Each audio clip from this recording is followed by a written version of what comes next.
Cher, rien ne peut te séparer de l'amour de Dieu, ni les tempêtes les plus fortes, ni les vents contraires, ni même les jours où il semble que le sol disparaisse sous tes pieds. L'amour du Seigneur est éternel, solide comme un rocher, constant comme un fleuve qui ne cesse jamais de couler.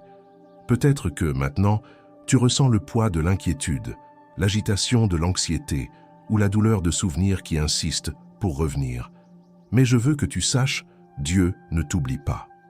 Il est présent en ce moment, regardant chaque détail de ta vie avec soin et tendresse. Peut-être que ton esprit est agité, cherchant des réponses, des solutions, des issues à ce qui semble impossible. Mais ce à quoi le Seigneur t'invite aujourd'hui, c'est simplement à te reposer. Il est écrit dans Matthieu chapitre 11, verset 28, « Venez à moi, vous tous qui êtes fatigués et chargés, et je vous donnerai du repos. » Il n'a pas promis l'absence de lutte, mais il a garanti sa présence dans chacune d'elles. Jésus est merveilleux. Il est l'ami fidèle qui n'abandonne pas, le guide qui ne perd pas le chemin, la lumière qui ne s'éteint jamais. Le Saint-Esprit est l'esprit de paix. Et il veut visiter ta vie ce soir, apportant du calme à tes pensées, du rafraîchissement à ton âme et un espoir renouvelé pour demain. Aujourd'hui, je veux citer quelques passages bibliques qui renforceront ta foi. Mais avant de commencer, appuie sur le bouton « J'aime » si tu aimes Jésus-Christ de tout ton cœur. Si possible, écris ainsi « Rien ne me séparera de l'amour de Dieu ». Dans les Psaumes chapitre 4, verset 8, il est écrit « Je me couche, et aussitôt je m'endors en paix, car toi seul, Seigneur, tu me fais habiter en sécurité. » Ce n'est pas seulement une belle phrase, c'est une promesse vivante, une vérité éternelle. C'est Dieu lui-même qui dit que, même au milieu des luttes et des incertitudes, tu peux te reposer car il prend soin de chaque détail de ta vie. Combien de fois t'es-tu couché avec l'esprit troublé, essayant de comprendre les problèmes, cherchant des solutions et te demandant quand tout allait changer? Combien de nuits ton sommeil a-t-il été volé par les inquiétudes? Aujourd'hui, Dieu veut te rappeler que tu peux fermer les yeux en paix, car il reste au contrôle. Cette paix dont parle le psalmiste ne dépend pas de ce qui se passe autour. Le monde peut être en chaos, les circonstances peuvent sembler contraires, mais il existe une paix qui vient d'en haut, une paix qui dépasse toute compréhension humaine. Cette paix est le fruit de la présence du Saint-Esprit, qui est l'esprit de paix. Quand il entre, le cœur inquiet se calme, l'anxiété s'éteint, les peurs perdent leur force. Peut-être qu'aujourd'hui tu es arrivé à la fin de la journée fatigué, épuisé, avec des larmes que personne n'a vues, avec des combats que personne n'a compris. Mais sache ceci, Dieu a vu chaque détail. Il a entendu même les soupirs silencieux qui se sont échappés quand tu pensais ne plus avoir de force. Souviens-toi d'Ésaïe chapitre 26, verset 3. Tu garderas dans une paix parfaite l'esprit qui s'appuie sur toi, parce qu'il se confie en toi. C'est une promesse qui ne change pas. Quand tu décides de faire confiance, même sans comprendre, la paix de Dieu commence à occuper les espaces vides en toi. Cette paix n'est pas négociable, elle ne peut pas être achetée, elle ne dépend pas d'explications. Elle envahit simplement le cœur qui se remet aux soins du Seigneur. Et c'est ce qu'il veut faire avec toi ce soir, remplir ton âme de calme, envelopper tes pensées de repos, renouveler tes forces pour demain. Peut-être penses-tu, mais j'ai tant de questions, tant de luttes, tant de problèmes non résolus. Et c'est vrai, chaque personne porte des fardeaux que les autres ne voient pas toujours, mais la parole de Dieu est claire dans 1 Pierre chapitre 5, verset 7.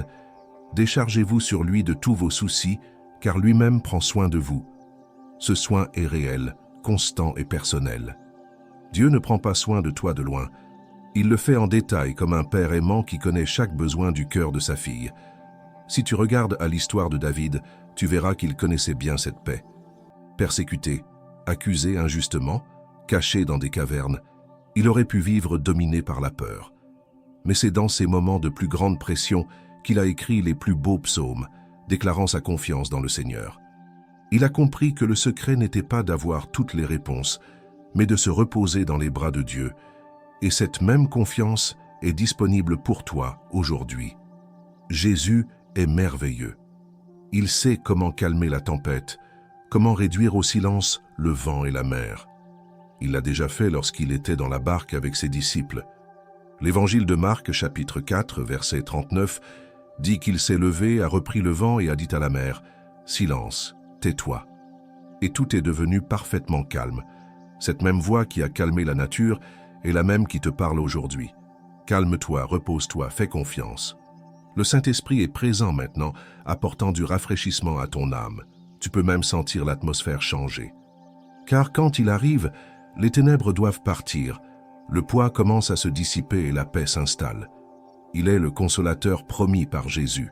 C'est lui qui t'entoure ce soir d'amour, qui verse l'espérance dans ton cœur, qui place la certitude que tu n'es pas seul. Et si tu es fatigué d'attendre, souviens-toi du psaume 130, verset 5. « J'attends le Seigneur, mon âme l'attend, et j'espère en sa parole. » Attendre n'est pas facile, mais c'est dans le temps de l'attente que Dieu façonne, fortifie et prépare. L'attente n'est pas une perte de temps. L'attente est le lieu où les miracles sont préparés. Maintenant, je veux que tu respires profondément. Expire lentement. Imagine toutes tes préoccupations déposées dans les mains de Dieu. Chaque peur, chaque douleur, chaque angoisse. Il reçoit tout. Pendant que tu remets, le ciel agit. Pendant que tu te reposes, le Seigneur organise. Pendant que tu dors, il prépare déjà de bonnes nouvelles pour demain. Aujourd'hui, tu peux répéter cette prière en silence. « Seigneur Jésus, délivre-moi de tout mal. » Ces mots simples ont du pouvoir.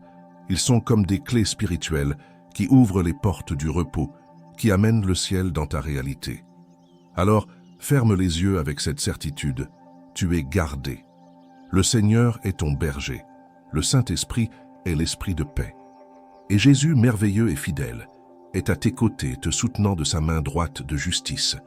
Le psalmiste a déclaré dans le psaume 23, « Le Seigneur est mon berger, je ne manquerai de rien. » Ce n'est pas seulement une belle poésie, mais une promesse vivante. Le Seigneur prend soin, guide et protège. Il connaît chaque pas que tu fais, chaque larme que tu verses, chaque prière que tu murmures dans le silence de la nuit. Le psaume 30, verset 5 nous rappelle « Les pleurs peuvent durer une nuit, mais la joie vient au matin. » Cela signifie qu'aucune douleur n'est définitive, aucune nuit n'est éternelle. Le Seigneur a déjà préparé un nouveau matin rempli d'espérance pour ta vie. Et si tu sens que tu n'as plus de force, souviens-toi de ce qui est écrit dans Ésaïe chapitre 41, verset 10. « Ne crains rien, car je suis avec toi. Ne promène pas des regards inquiets, car je suis ton Dieu. Je te fortifie, je viens à ton secours. Je te soutiens de ma main droite victorieuse. » Si ton âme a soif, Jésus est tout près. Souviens-toi de la femme samaritaine qui est venue au puits en pensant que ce n'était qu'un jour ordinaire où elle allait puiser de l'eau. L'histoire de la femme samaritaine est l'une des plus riches en détails sur l'amour et la compassion de Jésus. Elle se trouve dans l'évangile de Jean chapitre 4 et elle nous montre comment le Maître va à la rencontre de ceux vers qui personne d'autre n'irait, de ceux qui portent des douleurs, des culpabilités et des histoires que beaucoup ne comprennent pas. La femme samaritaine vivait sous le poids du mépris et de la solitude. Elle allait chercher de l'eau au puits de Jacob à une heure où il n'y avait personne, justement pour éviter les regards de jugement qu'elle connaissait trop bien. C'était une femme blessée par la vie, marquée par des relations brisées, discréditée par beaucoup, mais profondément aimée de Dieu. Et c'est là, dans son lieu de honte, que Jésus a décidé de la rencontrer. Le texte biblique dit qu'il devait passer par la Samarie. Aux yeux humains, ce chemin n'était pas nécessaire, mais pour Jésus, il était indispensable. Il avait un rendez-vous avec cette âme. Cela révèle quelque chose de puissant. Jésus va à la rencontre de celui qui a besoin. Il n'attend pas que tu sois parfaite, prête ou sans faille. Il entre exactement là où tu es, au milieu de tes luttes et de tes faiblesses, pour révéler qui il est. Quand Jésus commence à parler avec la Samaritaine, elle est surprise. À cette époque, les Juifs et les Samaritains ne s'entendaient pas, et un rabbin ne parlerait jamais publiquement avec une femme comme elle. Mais Jésus a brisé toutes les barrières sociales, religieuses et culturelles pour montrer que l'amour de Dieu n'a pas de frontières. Il lui dit, « Si tu connaissais le don de Dieu et qui est celui qui te dit « Donne-moi à boire », tu lui aurais toi-même demandé, et il t'aurait donné de l'eau vive. » Cette femme a été confrontée à une vérité qui allait changer sa vie pour toujours. Jésus a parlé de la soif qu'aucune source terrestre ne peut étancher, Il a dit, « Quiconque boit de cette eau aura encore soif, mais celui qui boira de l'eau que je lui donnerai n'aura plus jamais soif. Et l'eau que je lui donnerai deviendra en lui une source d'eau jaillissant jusque dans la vie éternelle. » La Samaritaine comprenait très bien ce que c'était que de ressentir la soif physique, mais elle réalisait maintenant qu'il existait une soif plus profonde, celle de l'âme. Combien de fois essayons-nous d'étancher cette soif au mauvais endroit, dans les gens, dans les réalisations, dans les distractions, mais retombons-nous toujours dans le vide? Seul Jésus peut combler ce vide qui existe en nous. Le Saint-Esprit est cette eau vive. Il est l'esprit de paix qui pénètre dans le cœur fatigué et apporte le repos. Il est celui qui guérit les blessures invisibles. Il est celui qui nous montre que nous n'avons plus besoin de vivre dans la honte ou de fuir. Comme la Samaritaine, vous avez peut-être des histoires que vous préférez cacher, des souvenirs que vous préférez effacer, des moments où vous vous êtes senti diminué ou rejeté. Mais Jésus ne vous regarde pas avec jugement, il vous regarde avec compassion. Il ne se détourne pas de votre douleur, il va à sa rencontre. Le plus beau, c'est de réaliser qu'après avoir bu l'eau offerte par Jésus, la femme ne put garder le silence. Elle laissa sa cruche au puits et courut au village annoncer « Venez voir un homme qui m'a dit tout ce que j'ai fait.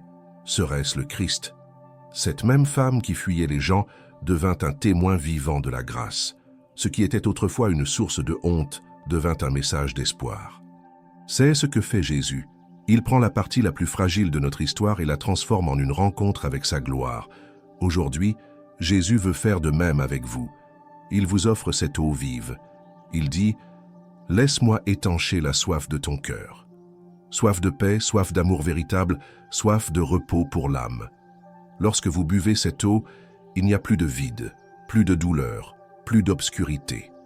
Car la source qu'il place en vous coule continuellement, renouvelant, guérissant et fortifiant. Peut-être avez-vous cherché des réponses en de nombreux endroits. Peut-être avez-vous été déçu, pleuré en silence ou cru qu'il n'y avait pas de solution. Mais aujourd'hui, Jésus dit « Je suis la réponse, je suis la source, je suis l'eau vive qui ne tarit jamais. Tout ce dont vous avez besoin est en lui. Alors, laissez-vous boire cette eau. Ouvrez votre cœur. Laissez l'Esprit Saint inonder chaque aspect de votre vie.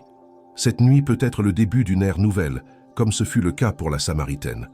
Vous n'aurez plus besoin de porter seul les fardeaux, ni de vivre dans la peur du regard des autres. Dès aujourd'hui, votre histoire peut se transformer en témoignage, et ce qui était autrefois source de souffrance deviendra la preuve vivante de la sollicitude de Dieu. Parfois, vous faites une erreur et tout le monde est contre vous. Mais si tu regrettes, ne t'inquiète pas. Jésus ne te condamne pas. S'il voit la sincérité dans ton cœur, il t'aidera. La scène de la femme adultère est l'un des passages les plus puissants de l'Évangile, rapporté au chapitre 8 de l'Évangile selon Jean. On y voit la beauté de la grâce de Jésus se manifester dans un climat d'accusation, de honte et de condamnation. Cette femme fut prise en flagrant délit et traînée devant la foule. Elle n'eut ni le temps de se justifier, ni la possibilité de se cacher. Tous les regards étaient braqués sur elle, et le poids du jugement semblait écrasant. D'un côté, des religieux, des pierres à la main. De l'autre, une femme déchue, exposée, vulnérable. À cette époque, l'adultère était puni de mort par lapidation. Les chefs religieux saisirent donc cette occasion pour tenter de piéger Jésus. Ils voulaient connaître sa réaction. S'il défendait la femme, il violerait la loi de Moïse. S'il la condamnait, il violerait le message d'amour qu'il prêchait. Mais Jésus, avec sa sagesse éternelle, montra que l'Évangile n'est pas une question de condamnation, mais de restauration. La Bible raconte qu'en réponse à leurs questions, Jésus se baissa et commença à écrire sur le sol avec son doigt. De nombreux érudits se sont demandé ce qu'il écrivait, mais ce qui importe ici, c'est le geste. Alors que tous étaient excités, le ton élevé, le cœur endurci et les mains prêtes à jeter des pierres, Jésus s'abaissa. Il descendit jusqu'à la poussière, la même poussière dont Dieu a formé les êtres humains. Cela nous montre que le Seigneur ne nous regarde pas de haut. Il descend là où nous sommes tombés pour relever ceux qui sont tombés. Puis il se leva et dit « Que celui d'entre vous qui est sans péché lui jette le premier une pierre. » Cette phrase résonna comme un tonnerre dans le cœur de ces personnes, Un à un, ils commencèrent à laisser tomber leurs pierres et à s'éloigner. Du plus âgé au plus jeune, tous comprirent qu'ils n'avaient aucune autorité morale pour condamner. Car devant Dieu, nous sommes tous imparfaits. Nous avons tous besoin de grâce. Et il ne resta que Jésus et la femme, le sauveur et le pécheur, le saint et celui qui était déchu, le parfait et l'imparfait. Il la regarda et lui demanda, « Femme, où sont tes accusateurs? Personne ne t'a condamné ?» Elle répondit, « Personne, Seigneur. » Alors Jésus dit, « Moi non plus, je ne te condamne pas. Va et ne pêche plus. » Ce moment est l'incarnation même de l'Évangile. Jésus n'a pas ignoré le péché, mais il n'a pas non plus accablé la femme de culpabilité. Il lui a accordé sa grâce, l'a relevée, lui a rendu sa dignité et lui a montré un nouveau chemin.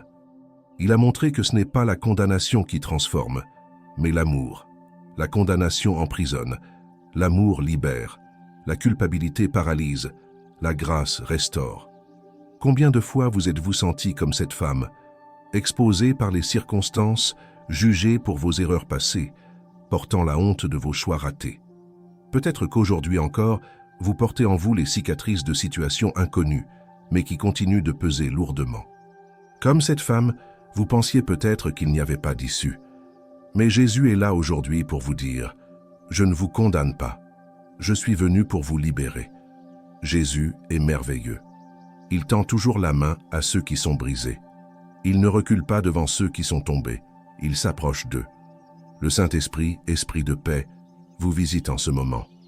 Il enlève les pierres jetées sur votre âme, vous libère des fardeaux que vous portiez, murmurant des paroles de vie là où auparavant il n'y avait que des voix d'accusation. Voyez comme ce passage nous montre que, peu importe le nombre de personnes qui se dressent contre vous, la parole finale viendra toujours de Jésus. Et la parole qu'il prononce est libération, pardon et une nouvelle opportunité. Lorsqu'il a dit à cette femme « Va et ne pêche plus », ce n'était pas un ordre froid. C'était une invitation pleine de grâce. Il disait « Tu peux recommencer. Ton histoire ne s'arrête pas avec tes erreurs. Une nouvelle vie t'attend. » Le diable est appelé l'accusateur, car il aime vous rappeler vos erreurs, souligner vos défauts et vous dire que vous n'avez plus aucune chance. Mais Jésus est l'avocat fidèle qui se tient à vos côtés, intercède pour vous et vous couvre de son sang. La croix est la preuve que la miséricorde est plus grande que la condamnation. Peut-être avez-vous vécu longtemps avec des pierres invisibles, la pierre de la culpabilité, la pierre de la peur, la pierre du rejet, la pierre de l'insécurité. Aujourd'hui, le Seigneur les enlève toutes. Il vous libère du poids que vous n'étiez pas censé porter. Il redonne dignité, espoir et paix à votre cœur. La femme adultère est sortie transformée de cette rencontre. Elle est entrée en scène humiliée, mais en est ressortie libre. Elle est entrée accusée, mais en est ressortie pardonnée. Elle est entrée craignant la mort, mais en est ressortie restaurée. C'est ce que fait Jésus. Il prend l'histoire la plus brisée et la transforme en témoignage de grâce. Et aujourd'hui, il veut faire de même avec vous. Peut-être y a-t-il des aspects de votre vie que vous pensez irréparables, déjà marqués à jamais. Mais Jésus dit « Je fais toutes choses nouvelles ». Il est spécialisé dans les histoires rédemptrices, dans la transformation de l'impossible en miracle, dans la réécriture de chapitres qui semblaient clos. Respirez profondément, fermez les yeux et abandonnez-lui tout ce qui vous condamne encore, tout ce qui vous pèse encore. Dites dans la prière « Seigneur Jésus, délivre-moi de tout mal ». Que cette phrase soit la clé qui ouvre les portes de la liberté spirituelle. Laissez le Saint-Esprit inonder votre cœur de paix. Tout comme la femme adultère, vous n'avez plus besoin de vivre dans l'ombre de l'accusation. Jésus a déjà annoncé le pardon. Il vous a déjà donné une nouvelle chance. Il vous a déjà revêtu d'amour. Alors, reposez-vous. Ce soir est une nuit de libération, une nuit de nouveau commencement, une nuit où le ciel se penche pour vous rappeler « Vous n'êtes pas votre erreur, vous êtes aimé, choisi et gardé par le Père. » Jérémie chapitre 29, verset 11. « Car je connais les projets que j'ai formés sur vous, dit l'Éternel, projets de paix et non de malheur, afin de vous donner un avenir et de l'espérance. Combien de fois la vie nous échappe-t-elle? Les journées nous paraissent interminables, les réponses lointaines, et nous avons l'impression de tourner en rond. Dans ces moments-là, l'anxiété nous envahit Et nous nous demandons, y a-t-il vraiment un but à tout cela? C'est précisément à ce moment-là que la parole de Dieu nous apaise, nous rappelant qu'il connaît les plans, et que ce sont des plans de paix et non de malheur. Ce verset n'est pas seulement une promesse faite à Israël pendant son attente, mais aussi une promesse vivante pour vous aujourd'hui. Dieu sait exactement où vous en êtes. Il connaît chaque détail de votre parcours, chaque larme versée, chaque silence enduré. Vous ne le comprenez peut-être pas maintenant, mais il n'a jamais perdu le contrôle de votre histoire. Le Seigneur est comme un potier, et nous sommes l'argile entre ses mains.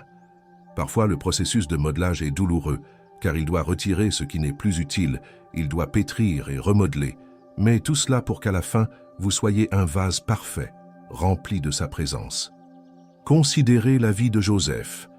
Il fut trahi par ses frères, vendu comme esclave, injustement accusé et emprisonné. Aux yeux des humains, sa vie semblait marquée par l'injustice et l'échec. Mais au moment voulu, Dieu l'exalta et le nomma gouverneur d'Égypte. Joseph lui-même déclara dans Genèse chapitre 50, verset 20, « Vous aviez médité contre moi du mal, mais Dieu l'a changé en bien pour accomplir ce qui arrive aujourd'hui, sauver la vie à un peuple nombreux. » Cela nous montre que même lorsque tout semble contraire, Dieu tisse les fils de notre histoire pour un dessein plus grand. Jésus est merveilleux. Il ne regarde pas seulement le présent. Il voit l'avenir que vous ne pouvez voir. Le Saint-Esprit, qui est l'esprit de paix, est là maintenant pour vous rappeler que retarder n'est pas négligence, mais préparation. Le silence n'est pas absence, c'est attention. Les portes closes ne sont pas abandon, mais réorientation vers quelque chose de bien meilleur. Dans le psaume 30, verset 5, il est écrit « Les pleurs durent une nuit, mais la joie vient au matin. » Ce verset nous enseigne qu'aucune douleur n'est permanente. La nuit n'est pas éternelle, le désert n'est pas éternel. Il y a une aube réservée par Dieu, et quand ce jour viendra, vous comprendrez que chaque larme a été arrosée dans la terre d'un témoignage. Peut-être vous sentez-vous faible en ce moment. Peut-être votre foi semble-t-elle faible, mais la parole de Dieu dans 2 Corinthiens chapitre 12 verset 9 nous le rappelle, « Ma grâce te suffit, car ma puissance s'accomplit dans la faiblesse. » Autrement dit, ce n'est pas dans votre force que le miracle se produit, c'est précisément dans votre faiblesse que la puissance de Dieu se manifeste le plus intensément. C'est lorsque vous reconnaissez que vous ne pouvez rien faire qu'il montre qu'il peut tout. Et si la peur essaie de vous paralyser, souvenez-vous d'Ésaïe chapitre 41, verset 10, « Ne crains point, car je suis avec toi. Ne sois point effrayé, car je suis ton Dieu. Je te fortifie, je viens à ton secours, je te soutiens de ma droite triomphante. » Cette promesse n'a pas été faite seulement aux anciens, c'est une vérité qui demeure vraie aujourd'hui. Jésus ne vous oublie pas. Il n'a jamais cessé de marcher à vos côtés. Tout comme il est allé vers la Samaritaine au puits et vers la femme adultère entourée d'accusateurs, il va aussi là où vous êtes, là où personne d'autre n'entre. Il connaît les secrets de votre cœur, et pourtant il choisit de vous aimer d'un amour éternel. La parole déclare dans Philippiens chapitre 4, verset 7, « Et la paix de Dieu, qui surpasse toute intelligence, gardera vos cœurs et vos pensées en Jésus-Christ. » Cette paix ne dépend pas du contexte, ni de ce que vous voyez, ni d'explication. Cette paix est surnaturelle, et c'est cette paix que le Saint-Esprit déverse sur vous ce soir. Fermez les yeux un instant, respirez profondément. Imaginez Jésus vous tenant les mains, soulevant les fardeaux que vous portiez et murmurant à votre cœur, « J'ai des pensées paisibles pour toi. Je ne t'ai pas oublié. Je ne t'ai pas abandonné. J'ai déjà préparé la fin que tu attends. Ce soir est une nuit de repos. Une nuit où vous pourrez vous libérer de tout ce qui vous pèse, car demain est déjà entre ses mains. Et pendant votre sommeil, le Seigneur œuvrera. Comme il est écrit dans le psaume 121, verset 4, « Voici, celui qui garde Israël ne sommeille ni ne dort. » Pendant que vos yeux se ferment, les siens restent attentifs, veillant, protégeant et prenant soin de vous. Ayez donc confiance. Quelle que soit la durée de l'attente, quel que soit le silence du moment, quelle que soit l'intensité de la douleur, les plans de Dieu demeurent intacts. Ce sont des plans de paix, des plans d'espoir, des plans pour l'avenir. Marie-Madeleine est considérée comme l'une des femmes les plus fidèles à avoir suivi Jésus. La Bible nous dit qu'elle avait été délivrée de 7 esprits mauvais. Luc, chapitre 8, verset 2. Sa vie avant de rencontrer Jésus était marquée par les tourments, les ténèbres et l'emprisonnement. Mais sa rencontre avec le Sauveur a tout changé. Ce qui était autrefois désespoir est devenu espoir. Ce qui était autrefois douleur est devenu témoignage. Marie a expérimenté la puissance libératrice du Christ et dès lors, elle a décidé de le suivre de tout son cœur. Jésus est merveilleux. Il ne guérit pas seulement le corps, il guérit l'âme. Il n'ouvre pas seulement des portes, il restaure des destinées. Et c'est ce qui est arrivé à Marie-Madeleine. Alors que beaucoup la regardaient avec mépris, Jésus la regardait avec compassion. Alors que certains la considéraient comme une cause perdue, Jésus la voyait comme une personne aimée, précieuse, digne d'être restaurée. Le Saint-Esprit, esprit de paix, a apporté le repos à cette âme si tourmentée. Marie a suivi Jésus jusqu'au bout. Elle était présente au miracle, entendait ses enseignements et ressentait la transformation de la grâce. Mais le plus impressionnant est sa fidélité dans les moments les plus difficiles. Alors que beaucoup abandonnaient Jésus, Marie-Madeleine était là, au pied de la croix, pleurant mais demeurant. Tandis que les disciples fuyaient, effrayés, elle est restée. Cela nous montre que le véritable amour ne se détourne pas face à la douleur. Et c'est précisément cette fidélité qui permit à Marie de connaître le plus grand des privilèges. La Bible nous raconte, dans Jean chapitre 20, qu'après la crucifixion, Marie se rendit au tombeau très tôt, alors qu'il faisait encore nuit, pour pleurer auprès du corps de Jésus. Mais à son arrivée, elle trouva la pierre roulée. Désespérée, elle crut que le corps du Seigneur avait été emporté. En pleurant, elle se pencha et regarda dans le tombeau. Et c'est là que les cieux s'ouvrirent. Elle vit des anges et peu après Jésus ressuscité lui-même. Marie fut la première à voir le Seigneur vivant après la résurrection. Libérée, elle devint alors le premier témoin de la plus grande victoire de l'histoire, la victoire sur la mort. Alors que beaucoup auraient jugé improbable qu'une femme soit choisie pour cette mission, Jésus, une fois de plus, transgressa les normes humaines et révéla sa gloire à celle qu'il aimait et en qui il croyait. Cette histoire nous enseigne quelque chose de puissant. Jésus honore ceux qui restent fidèles. Il n'oublie pas les larmes versées, les pas accomplis dans l'obéissance, la foi maintenue même dans les jours les plus sombres. Peut-être traversez-vous de longues nuits où l'espoir semble enfoui. Peut-être regardez-vous autour de vous et ne voyez-vous que des pierres qui bloquent votre chemin. Mais sachez ceci, tout comme Marie a trouvé la pierre roulée, Dieu aussi enlèvera les obstacles de votre vie. Il est écrit dans le psaume chapitre 30, verset 5. « Les pleurs durent une nuit, mais la joie revient au matin. » Marie pleura en arrivant au tombeau, mais elle en sortit avec une joie incomparable, car elle avait vu Jésus vivant. Il vous arrivera la même chose. Les larmes d'aujourd'hui deviendront témoignages demain. Les larmes d'aujourd'hui arroseront les graines d'un avenir rempli de victoire. Et si vous avez peur de demain, souvenez-vous de ce que Jésus a dit à Marie lors de cette rencontre. « N'aie pas peur. » C'est la parole de Dieu pour vous aussi. N'ayez pas peur, car il a déjà vaincu la mort. N'ayez pas peur, car il s'occupe déjà de ce que vous ne pouvez pas résoudre. N'ayez pas peur, car lui-même vous montrera que l'impossible peut devenir réalité. Marie-Madeleine, femme opprimée, est devenue témoin de la résurrection. Vous aussi, vous pouvez vivre cette transformation. Quel que soit le poids de votre passé, Jésus continue de vous regarder avec amour et de vous dire « Voici, je fais toutes choses nouvelles. » Alors ayez confiance. Le même Seigneur qui a honoré Marie-Madeleine est le même Seigneur qui vous honorera. Le Saint-Esprit vous visite maintenant, emplissant votre cœur de paix, allégeant les fardeaux de votre âme et vous redonnant espoir. Vous êtes peut-être arrivé jusqu'ici en larmes, mais vous repartirez ce soir avec la certitude que demain sera un nouveau départ, car Jésus est vivant et à vos côtés. Psaume chapitre 40, verset 1.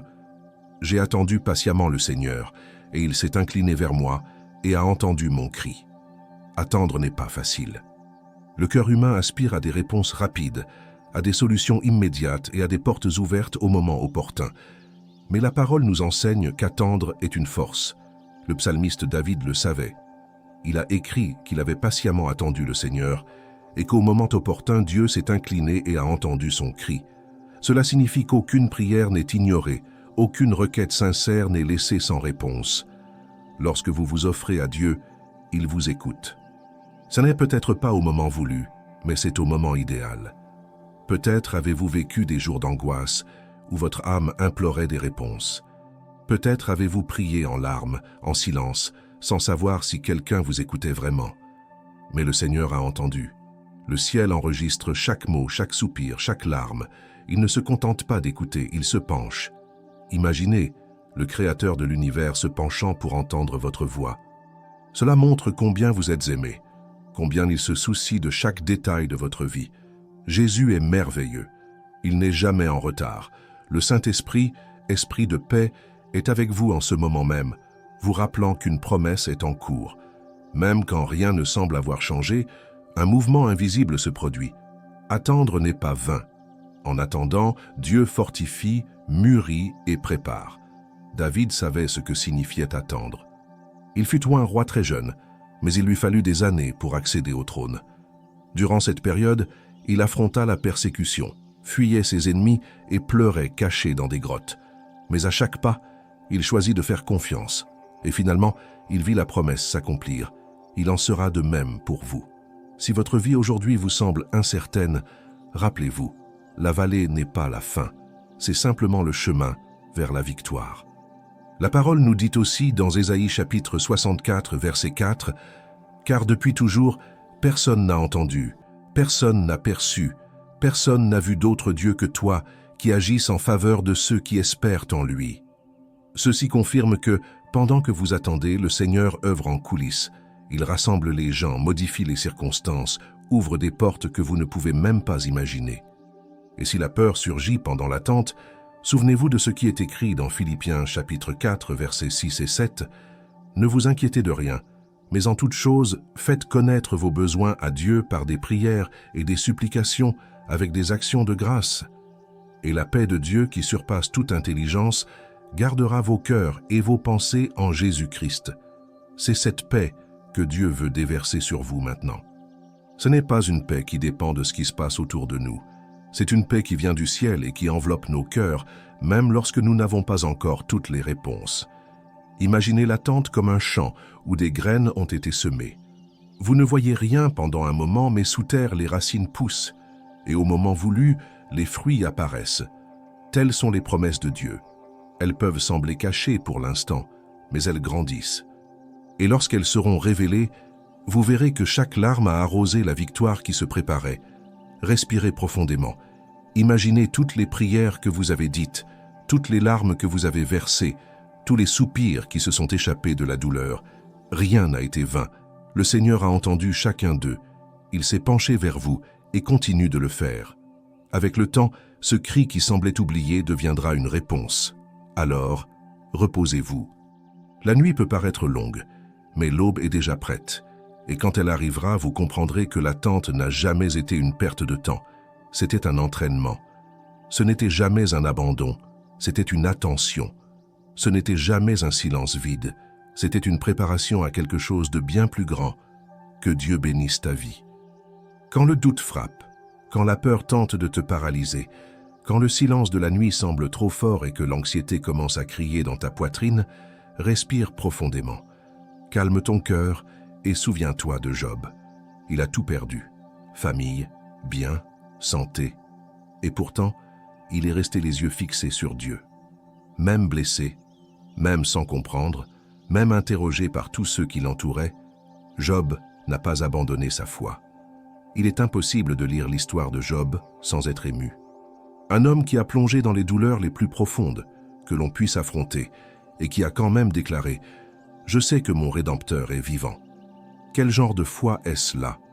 C'est la foi qui naît dans le désert. C'est la foi qui ne dépend pas de réponse, mais de confiance. C'est la foi qui dit « Même si je perds tout, Dieu ne me manquera jamais ». Tu sais pourquoi c'est si important? Parce que parfois, la vie va tout nous prendre. Elle va nous vider, nous mettre à genoux. Mais c'est justement là que le ciel commence à bouger. Ce fut ainsi pour Job, ce fut ainsi pour David, ce fut ainsi pour Joseph. Tous ont traversé des vallées sombres, des trahisons, des pertes, des injustices, mais tous ont été honorés. Dieu ne les a pas seulement restaurés, Dieu les a exaltés au double. Et c'est exactement ce que le Seigneur veut te rappeler aujourd'hui. Quand le doute frappe, quand la douleur est grande, quand les réponses ne viennent pas, fais confiance, parce que Dieu va t'honorer au double. Ce que tu as perdu sera restitué. Ce qui t'a fait souffrir sera guéri. Ce qui t'a fait pleurer en silence deviendra un témoignage. Parce que notre Dieu est spécialiste pour transformer les larmes en moisson. Le livre de Job, chapitre 42, verset 10 dit « L'Éternel rétablit la situation de Job quand Job eut prié pour ses amis, et l'Éternel lui accorda le double de tout ce qu'il avait possédé. » Regarde cela. La captivité a été brisée. La douleur a cessé. Et Dieu n'a pas seulement rendu, Dieu a multiplié. C'est cela la justice divine. Elle ne se mesure pas en pourcentage, mais en amour, en générosité, en honneur céleste. Alors, femme de Dieu, même si tout semble confus maintenant, n'abandonne pas. Ne laisse pas le doute te dominer. Il peut frapper à la porte de ton cœur, mais c'est toi qui décides s'il entre ou non. Et je veux t'encourager aujourd'hui à n'ouvrir la porte qu'à la foi. La foi qui croit sans voir, qui attend sans savoir, qui adore même au milieu de la perte. Cette foi plaît au cœur du Père. N'oublie pas, le Saint-Esprit est l'Esprit de paix. Il te visite ce soir. Il connaît chaque recoin de ton âme qui a besoin d'être touché. Il sait exactement où ça fait mal, et c'est là qu'il va agir. Il va restaurer, il va fortifier, il va apaiser. La présence de Jésus est réelle. Il est là maintenant. Et même si tu ne le vois pas avec tes yeux physiques, tu peux le sentir avec ton cœur. Il te dit « Ma fille, je t'aime et je prends soin de tout. » Ferme les yeux maintenant et murmure simplement dans ton esprit « Seigneur Jésus, délivre-moi de tout mal. » Laisse le temps lasser, laisse-le renouveler ta foi. Parce que si tu traverses des épreuves, c'est le signe que de grandes victoires approchent. Et quand elles arriveront, tu comprendras que chaque nuit en prière, chaque larme versée, chaque renoncement silencieux en valait la peine. Parce que Dieu honore, Dieu récompense, Dieu surprend. Et au bon moment, à son moment, tu seras honoré au double, comme Job, comme tant de femmes dans la Bible qui ont cru sans voir, et qui ont été relevées par un Dieu qui ne faillit jamais. Quand tu te sens seul, souviens-toi que Dieu n'abandonne jamais les siens. Souviens-toi d'Anne, qui pleurait seule dans le temple, l'âme amère, tandis que tous autour d'elle ne comprenaient pas sa douleur. Mais Dieu a compris. Il a entendu une prière silencieuse, faite seulement avec les lèvres qui bougeaient, et il a répondu. Anne n'était pas seule. Elle était entendue par le ciel. Souviens-toi d'Élie, qui a fui dans le désert, épuisé, découragé, demandant à mourir. Il se sentait seul comme si tout était fini. Mais le Seigneur ne l'a pas laissé dans cette caverne de solitude. Il s'est approché avec une voix douce, a nourri Élie, lui a donné du repos, et lui a révélé qu'il y avait encore des milliers qui restaient fidèles. Élie n'était pas seul. Il devait seulement se rappeler qui était avec lui. Souviens-toi d'Agar, rejeté, blessé, errant dans le désert avec son fils sans direction. Et là, au milieu de nulle part, Dieu s'est révélé comme le Dieu qui me voit. Parce que même quand personne d'autre ne regarde, Dieu voit. Il voit la femme fatiguée, voit le cœur blessé, voit l'âme qui crie en silence. Et il apparaît, il console, il transforme. Souviens-toi de David, le psalmiste qui a si souvent senti son âme abattue, entouré d'ennemis, abandonné de tous, mais qui a tout de même écrit « Même si mon père et ma mère m'abandonnaient, l'Éternel me recueillerait. » Psaume 27, verset 10. Car telle est l'essence de notre Dieu. Il est le Dieu qui recueille, qui demeure, qui ne part jamais quand tout devient difficile. Au contraire, c'est quand la solitude crie qu'il murmure plus fort « N'aie pas peur, car je suis avec toi. » Et je te le dis avec foi, le Saint-Esprit, l'Esprit de paix, te visite maintenant. Il est là dans cette chambre, dans ce silence. Et il apporte consolation, soulagement, amour. Tu n'es pas seul. Tu ne l'as jamais été. Même quand tu ne l'as pas senti, même quand tu n'as pas compris, il était là, parce qu'il est écrit. Et voici, je suis avec vous tous les jours, jusqu'à la fin du monde. Matthieu chapitre 28, verset 20. C'est la promesse de Jésus. Ce n'est pas une présence occasionnelle, C'est une présence constante. Il ne vient pas seulement quand tout va bien, il reste même quand tout s'écroule. Et c'est cette présence qui te soutient maintenant. Alors, quand tu te sens seul, souviens-toi, tu es habité par Dieu. Tu es la demeure du Saint-Esprit. Tu es accompagné par des anges. Tu es aimé d'un Père qui ne te quitte jamais. Que cette vérité apaise ton cœur aujourd'hui. Et que tu puisses te reposer cette nuit en sachant que sa présence t'enveloppe complètement, comme une étreinte invisible, mais réelle, comme un refuge éternel, un abri inébranlable. Dieu est avec toi, et cela suffit.